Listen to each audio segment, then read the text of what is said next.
because that's when I start my weeks on a Sunday. You know what? You can start your week anytime that you want. You can choose to start your week whenever you want. Maybe it's not the best to look at starting a week. Maybe we can look at every day. Hey, every day is a renewal of the mind. We can renew every day what we want to get done, where we're moving to, coming from.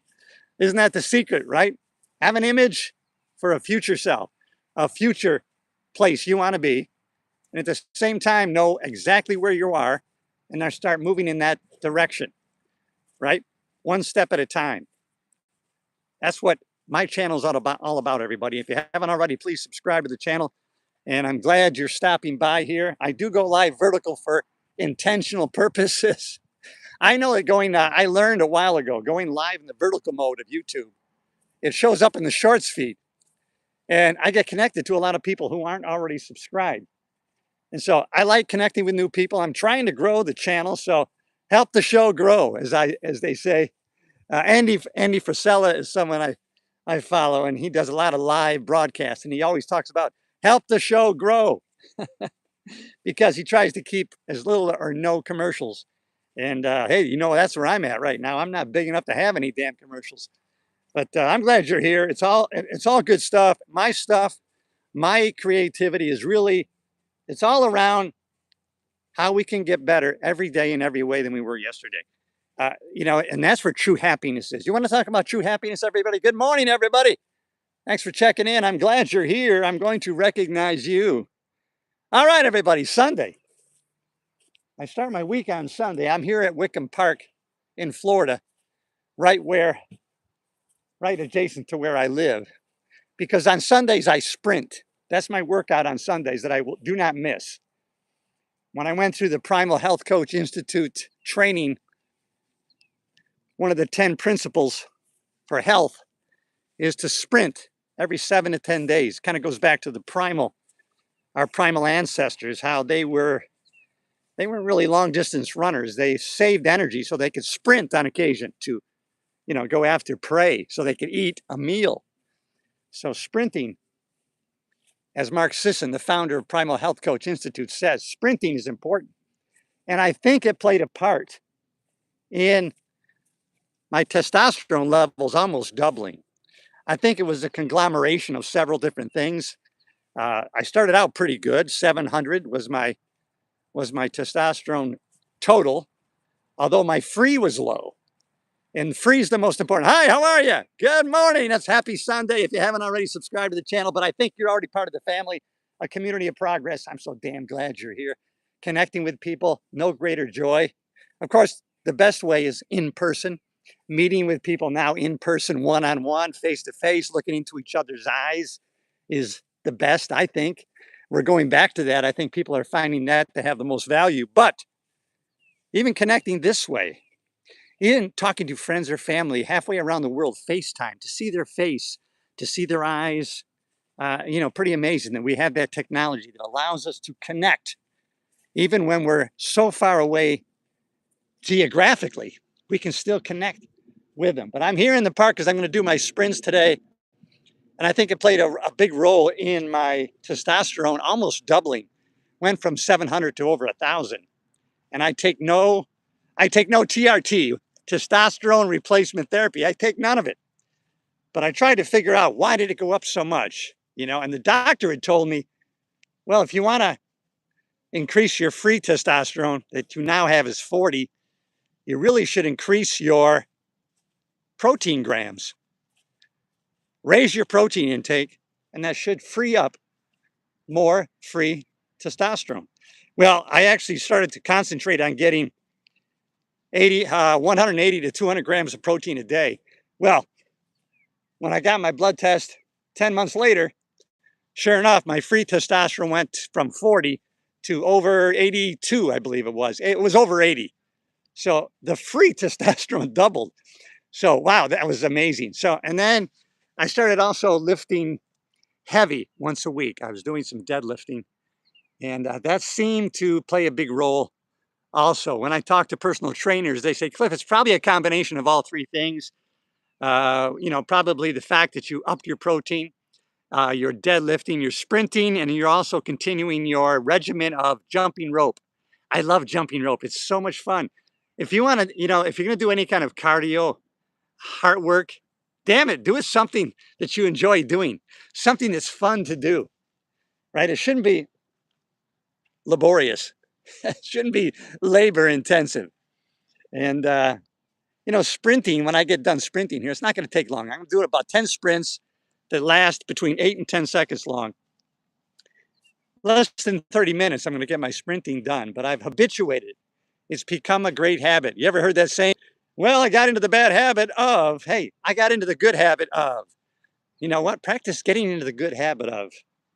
Hey, I've gotten in the good habit of getting up early, starting early, beating the sunrise. I read a quote recently. I wish I could tell you who it was from. Subscribe to the channel, everybody. All great content, self-improvement, personal growth. Not so much motivation as discipline, right? For every discipline effort, multiple rewards. That's a key concept. But I was reading or I heard a philosophy the other day, right? If you get up late, the world will affect you. And if you get up early, you affect the world. I think it's true. I think it's a good philosophy. If you want to be happy, let's talk about happiness. I've been studying this happiness thing because no greater feeling than being happy and joyous. Hey, if you want to be happy, it really can't be the pursuit. It can't be what you're after. It really has to be a side effect. Oh shit, I'm happy by doing certain other things. Do things where the side effect is happiness. I think that's really the key. When we make that the ultimate pursuit, that's hard to get. We're pursuing something we can't get. We should be pursuing other things that cause happiness. The effect is happiness. Got another great quote that I remembered. Actually, I remembered it from Jim Rohn. And then I just saw it written in a book called As a Man Thinketh by James Allen. I'm thinking, oh shit, Jim Rohn got this from James Allen. And Jim Rohn said this back in the 60s and 70s, right? About as a man thinketh, so you are. But, oh God, I just forgot the other thought. But that's what happens here when I'm live, everybody. It's unedited. There are no notes. I don't have any damn teleprompter. All right, everybody, do I have glasses? Can I see who it is? Hey, good to see you, my friend. All right. Hey, you will subscribe. That's it. We got one new subscriber. That's all I need. One person at a time. It's not about quantity. It's about quality. And you know what? There's a man named Arthur C. Brooks. He's a professor at Harvard, and he teaches a course on happiness. Oh, and that reminds me. Listen, a lot of people, probably not everybody, but a lot of people, right? They have to show fancy cars, fancy houses, all these things, trying to display, the results of their working efforts. A lot of them are not happy, right? You know who's happy? I'm going to tell you who's happy. Now, sometimes it goes hand in hand with really having money, being successful, but the people who are happy, who are really trying to get better every day in every way than they were yesterday, those are the people who are happy. They're continuing to learn. They're always growing, not only mentally, but physically, they're trying to do better, no matter where they are, right? Maybe they might have had a terrible injury. They can hardly walk, but they're making progress. Damn it, I walked 10 more steps today. I walked to the next mailbox. Those people are happy. That's happiness right there. When you're making progress towards a worthy goal, that's no bullshit. That's reality. That's why I like creating content like this. By the way, I'm not new to the game. I'm probably new to expanding my area of influence. But when I was 16 years old, I just loved taking my dad's Super 8 millimeter film video camera, making videos, staging scenes, filming different angles. And I loved thinking ahead of how this is going to develop, right? I'm editing on the go as I film, right? There was no editing software. There was no computers at the time. We're talking 52 years ago. And now, then, a week to 10 days later, I would get the film back, right? I would load it into projector, feed it through with the little sprocket points, right on the film, Super 8, little film. And then I would show it to my mom, dad, and then my neighbors, my friends, right? I set up a screen, right? We were going to have a showing. And now I can turn on this camera and actually still broadcast still film, if you will, video to the world.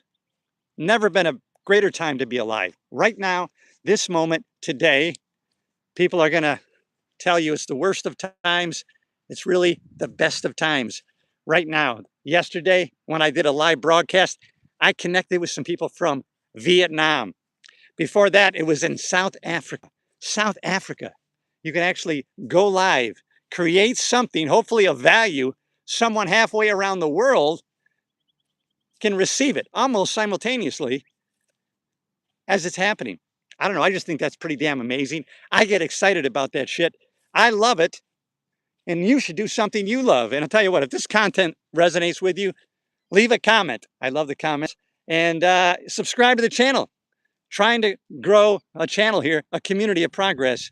But I'm not that concerned about big growth overnight, right? Slow and steady wins the race. Perseverance, right? Continuing with the message and the mission, regardless of the outcome, not trying to do things for likes and clicks and growth in numbers, but focusing on the quality of the content rather than the quality, focusing on the quality rather than the quantity. In other words, try to create things of value. And I think that's the most fulfilling thing that we can do in life. It's good just to be here. After a while, you're going to get to a certain age, you youngsters. Hey, every day's a new day. You get alive. You know what? You're awakened. You jumped out of bed today. Very fulfilling. It's a great feeling. And it's all in how you look at things. It's really perspective and how you look at things. I was thinking the other day about, someone had passed away that I knew very well.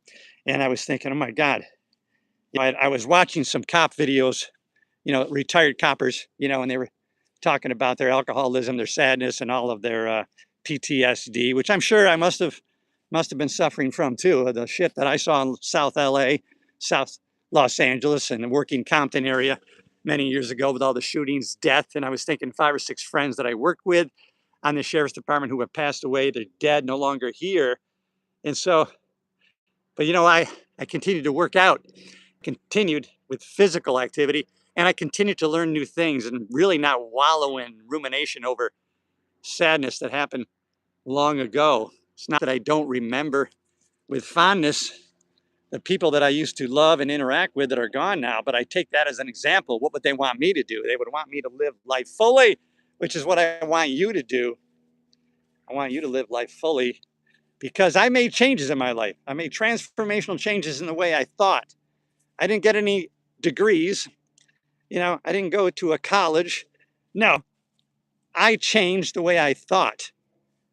Changing my thinking changed my life. And so we are our worst enemy and we're our best friend, right? We're the cause of our problems and we are the solution.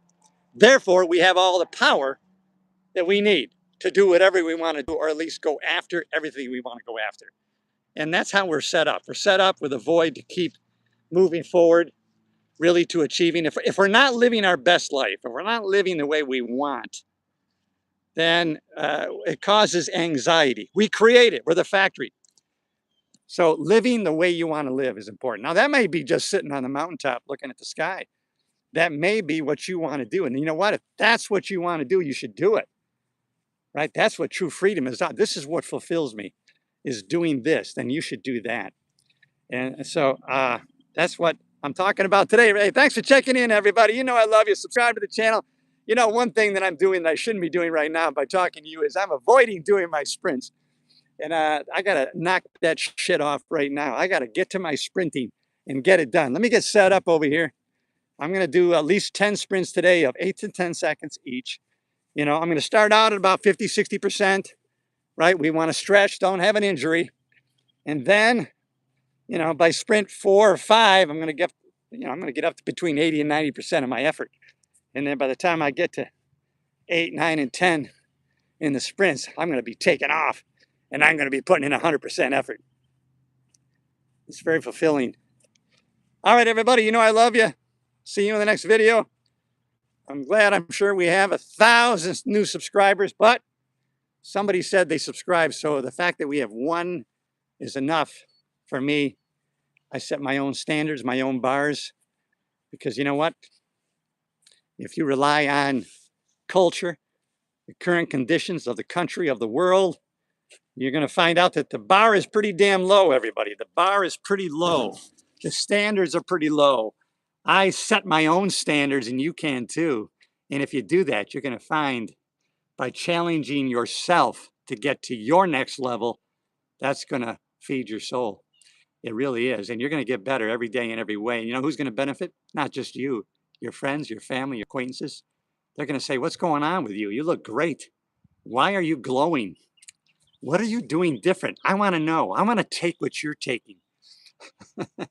When you start getting comments like that, you know what? I want to take what you're taking. You know you're on the right path. You know, a guy said to me the other day, even though I know we shouldn't be doing things for validation from other people, but the guy said to me, I played tennis with, 82 years young he is. He said, Cliff, you know what? You raised my game. I have fun playing with you, and you make me a better player. And, you know, I tell you, that just fed my soul. And it's just unbelievable. Not everybody's going to say it. It reminds me of another saying that I looked up the other day that I got from somebody. I can't give him credit because I don't remember what it was, right? The absence of evidence is not evidence of absence.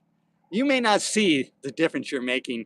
They may not tell you for a while, or you might go a long time before somebody gives you that feedback. I wonder if I'm having any positive impact on somebody. You know, I'm putting out a lot of good stuff, a lot of motivational stuff.